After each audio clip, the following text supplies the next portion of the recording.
Hello বন্ধুরা, ভালো খাবারের গল্পে তোমাদের স্বাগত। দেখো বন্ধুরা, শীত এসেছে। শীতের বেগুন তো খেতে অনেক টেস্টি, ভালোও লাগে খেতে, কচি থাকে।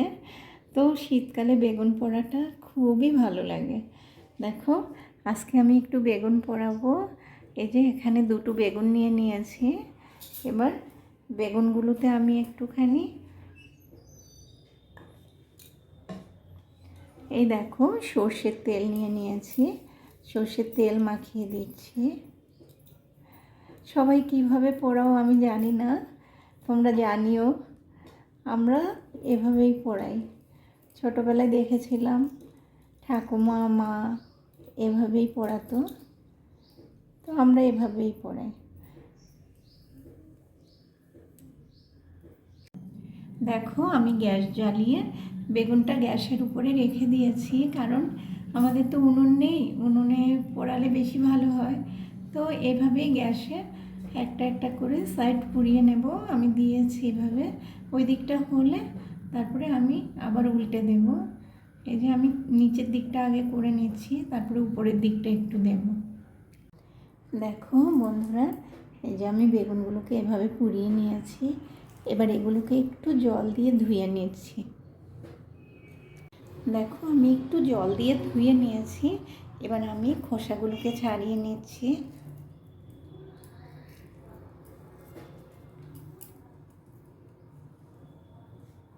খোসাগুলো একটু ভালো করে ছাড়িয়ে নিতে হবে।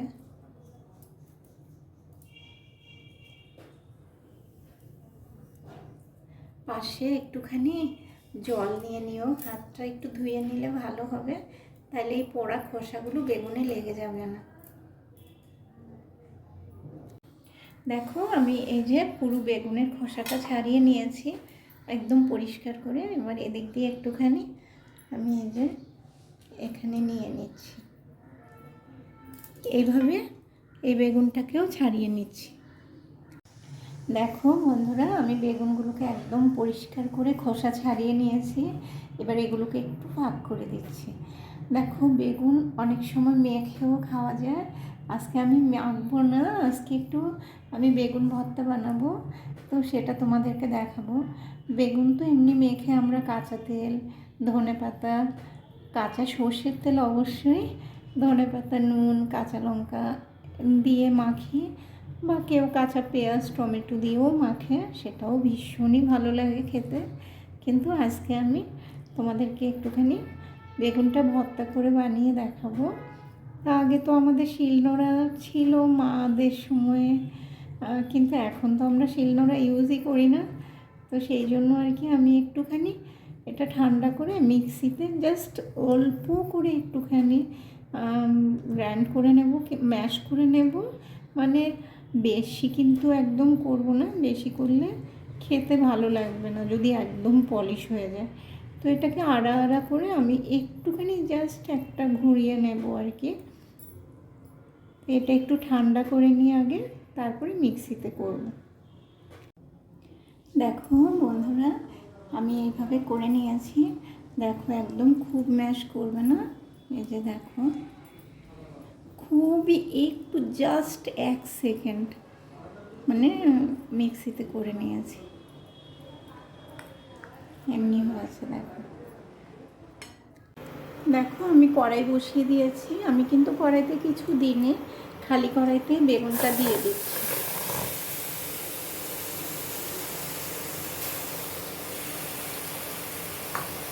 এবার এখানে একটু স্বাদ মতো নুন দিয়ে দেব।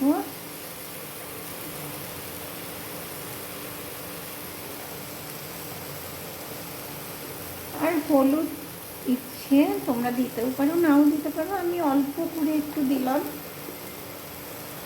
আর এটা কিন্তু আমি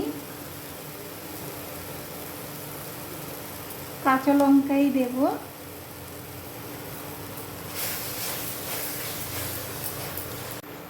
দেখো, আমি এখানে দুটো কাঁচা লঙ্কা দিয়েছি। এবার আমি এটাকে একটুখানি জলটা টানিয়ে নিচ্ছি।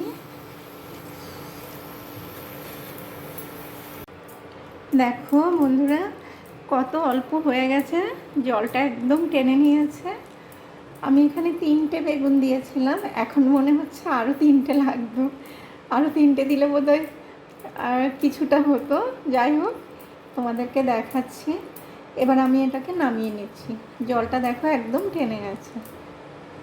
দেখো এখানে কড়াইতে সর্ষের তেল দিয়ে দিয়েছি, আর আমি অনেকটাই কালো জিরে দিয়েছি। এটা কালো জিরের ফ্লেভারটা খুব ভালো লাগে। আর একটা কাঁচা লঙ্কা দিয়ে দিয়েছি।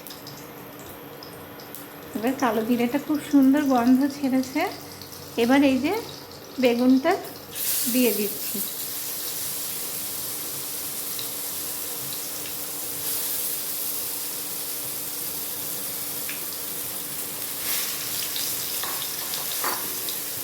এখন একটু ধনেপাতা দিচ্ছি। এবার এটাকে আমি একটু ভালো করে ভেজে নেব। একটু 3-4 মিনিট একটু ভেজে নেব ভালো করে। ধনেপাতাটা তেলে দিলে না খুব সুন্দর ফ্লেভার হয়। আমি কিছুটা দিয়েছি।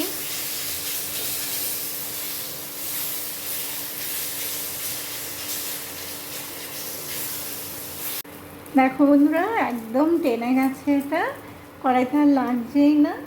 এবার আমি আরও কিছুটা ধনেপাতা দিয়ে দিচ্ছি। এটা ধনেপাতাটা একটু বেশি দিতে লাগে, এটা বেশি দিলে অনেক বেশি টেস্টি হয়। আর এটা খুবই ভালো লাগে এভাবে।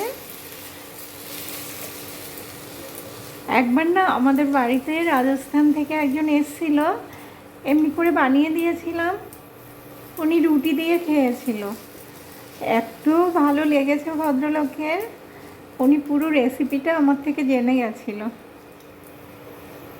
এবার আমি নামিয়ে নিচ্ছি। দেখো বন্ধুরা, আমি ডিশে ঢেলে নিয়েছি। এভাবে করলে ভীষণ টেস্টি হয়। এটা রুটি দিয়ে তোমরা খেতে পারো, আর গরম ভাতের সঙ্গে তো দারুণ জমে যাবে। তোমরা একবার বানিয়ে দেখো, আশা করি তোমাদেরও ভালো লাগবে। আর রেসিপিটা যদি ভালো লাগে ফেসবুক থেকে দেখলে ফলো করো, ইউটিউব থেকে দেখলে সাবস্ক্রাইব করো, লাইক করো। তোমরা অনেক ভালো থেকো বন্ধুরা। Thank you.